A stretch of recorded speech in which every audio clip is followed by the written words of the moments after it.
Now the Three Martini Lunch with Greg Corombos and Jim Geraghty.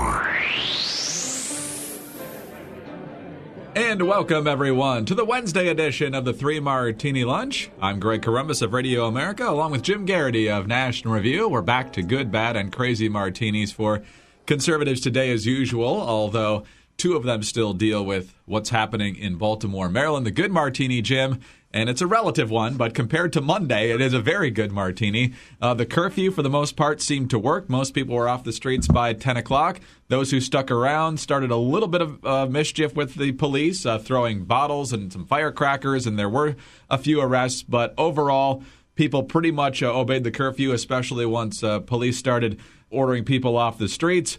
A long way to go, a lot of cleanup to do, a lot of restoring order still to come in Baltimore, but compared to Monday, a massive step forward.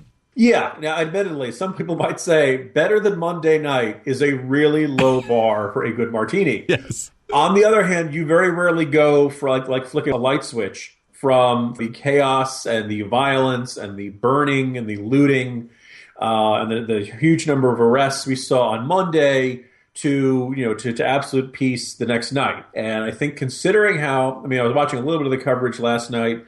As the curfew hour approached, there were a lot of people on the streets. The police were lined up, and there was a real question of, were we setting up for another conflict here? And it looks like, no, we weren't, thankfully. I mean, like there, as you said, there were a couple isolated incidents, but the people who are the citizens on the streets knew that they had that curfew there for a reason.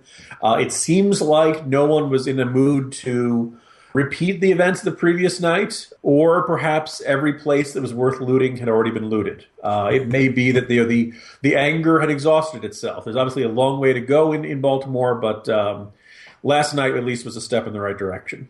It certainly was. In fact, I think the biggest agitator last night, I don't know if you were watching Fox shortly after the curfew, Geraldo. There was a protester who got in between Geraldo and the camera. That's not a safe place to be. And Geraldo was live on the air, basically berating this man and dragging the state Senate majority leader off to another spot to conduct an interview. But imagine Geraldo making the story a little bit about himself. I know it's hard to do, but unthinkable. Did he draw a map in the sand? No. Here's where the police aren't. Yeah. I'm here down this street with no police presence. Man, if you wanted to break into these stores, these guys are vulnerable. But thankfully, the thugs aren't watching Fox News anyway. So. Yes, that's probably correct. All right, on to the bad martini now. And one of the nice things about Monday night, and there weren't many, was that the president kept his mouth shut. But on Tuesday, he was asked about it at the joint press conference with the Prime Minister of Japan, Prime Minister Abe, and he was obviously asked about the events in Baltimore. The president gave a 14-minute answer that went in a lot of different directions. The president, to his credit, and I think a lot of people say, these weren't protesters, these were criminals. They weren't working out some sort of message to honor Freddie Gray or find justice. They were stealing. They were arsonists. They were criminals, and they ought to be prosecuted. And it's obviously what you want to hear from your president at that time. Then he started talking about how there are some bad eggs in the police departments in various parts of the country. And then he just decided to put everyone on the spot with this comment. We can't just leave this to the police. I think there are police departments that have to do some soul searching. I think there's some communities that have to do some soul searching. But I think we as a country have to do some soul searching. This is not new. It's been going on for decades. Jim, this was the focal point of your morning jolt today. I think most Americans would probably agree you should obey the law and everyone should be treated the same under the rights of the Constitution. Yeah, I mean, I want to give the president credit for saying some things that seem self-evident and obvious, but there are some commentators and some folks on cable news who don't say this, saying that he says, look, this is not a protest. This is violence and destruction. This is people taking advantage of a situation. Mr. President, good on you for saying that. But there are a couple parts that really did, leave me grinding my teeth. High among them, he once again decided it's time for him to be president, network news director, and to tell the news networks how to do their jobs. One burning building will be looped on television over and over and over again, and the thousands of demonstrators who did it the right way, I think, have been lost in the discussion. Interestingly, there was an article in today's Washington Post making the same accusation of CNN. Well, look, 15 buildings burned in Baltimore Monday night, 144 vehicles.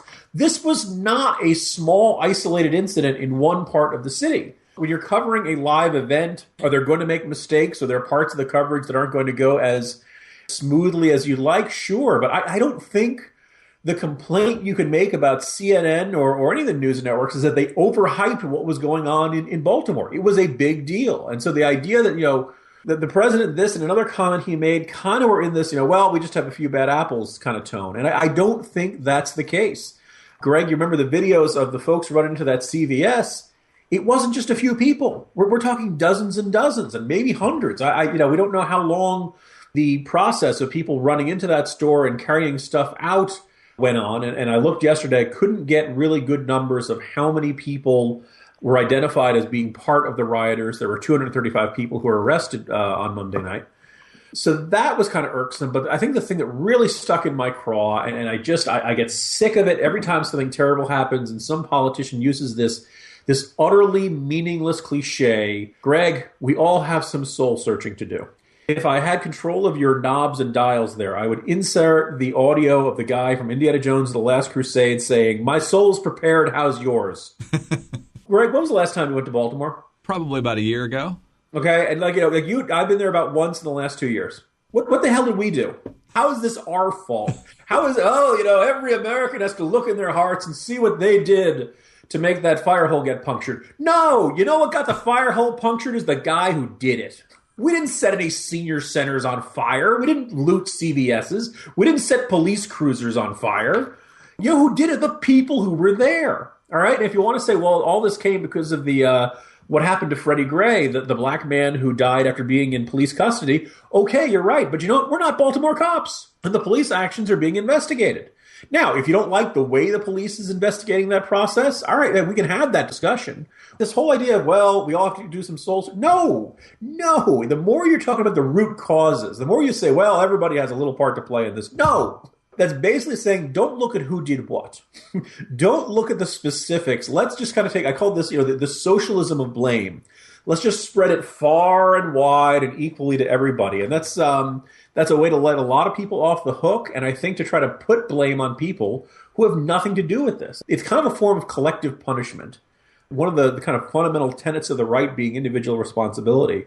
There's this mentality of not holding people accountable for their actions and trying to find scapegoats. And I think that in this way, the president, when he uses this cliche, is kind of suggesting the whole country is at fault for what happened in Baltimore, when in fact it's actually the perpetrators, whether you think it's the police acting incorrectly and brutally, or whether you think it's the riots doing inexcusable things.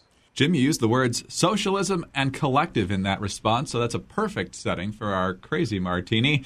Hillary Clinton's got some company in the Democratic field, and I'm sure she is very, very nervous. Sometime, I think either today or tomorrow, Vermont independent Senator Bernie Sanders, who describes himself as a Democratic socialist, is going to throw his hat in the ring for the Democratic presidential nomination. If you don't watch MSNBC or C-SPAN 2, you probably don't spend a lot of time with Bernie Sanders. He's kind of a ringer for Doc Brown from the Back to the Future movies and is constantly making sure that he's pushing for protectionism, and he's usually a good supporter of the unions and so forth. So I'm not sure Hillary Clinton's too worried, but it's interesting that the biggest concern for Democrats is that Hillary Clinton might not be liberal enough. Because you said that, the only thing I have in my head is, Marty, we've got to send you back to the future. I was going to observe that, Bernie Sanders is the Vermont senator who doesn't always show up in the Batman movies. There's two fascinating things about it. One is he's kind of this goofy, crazy grandpa figure representing pure, undiluted socialist, far leftism. But the other really intriguing thing is we've seen all the problems with Hillary over the last couple of weeks. We've discussed why if you're a true blue liberal progressive, Hillary Clinton may not really be what sets your heart on fire. That basically she's very close to Wall Street, that she is not someone who's very comfortable with America's wealthy. She voted for the Iraq War. I mean, we can go down the list. And so if you're, a Howard Dean type, take another Vermont political figure, you want to see a kind of a pure progressivism, you'd think there'd be more people out there. Somebody who wants to go out and play the Obama to Hillary Clinton this cycle. since we already know she can blow a presidential primary against the right opponent, like Barack Obama. Well, here we are, and really, Bernie Sanders? Really? That's the guy? You kind of figured there'd be somebody else kind of competing for this. Look, what happens if you don't have it? Maybe there's this possible somebody else is going to jump in and throw their hat into the ring. At this point right now, all we have is, Jim Webb, who's easy to forget about, Martin O'Malley, who's, going to run on his terrific record of everything he did in Baltimore. Oh well. And who's the other dwarf? They're building up to the Seven Dwarfs level for this to take the 1988 comparison. Right. Ed Sanders, right? I mean, it's really kind of these no names and also rans and never were's. And you figure somebody somewhere would have wanted to jump in and give it a shot. So far, no effort, and this may be it. And so if you're a progressive, this is what you got. This is Bernie Sanders. Enjoy it. Congratulations. I think the other dwarf you were thinking of was Lincoln Chafee. There we go. Yeah, I mean, let me this way. Perspective, somebody who follows politics for a living had trouble remembering Lincoln. Yeah, had trouble remembering Chafee. Or as most people who follow politics, John's son. Very good. Jim, let's hope for even better news from Baltimore in the days to come, and we'll talk to you tomorrow. See you tomorrow, Greg.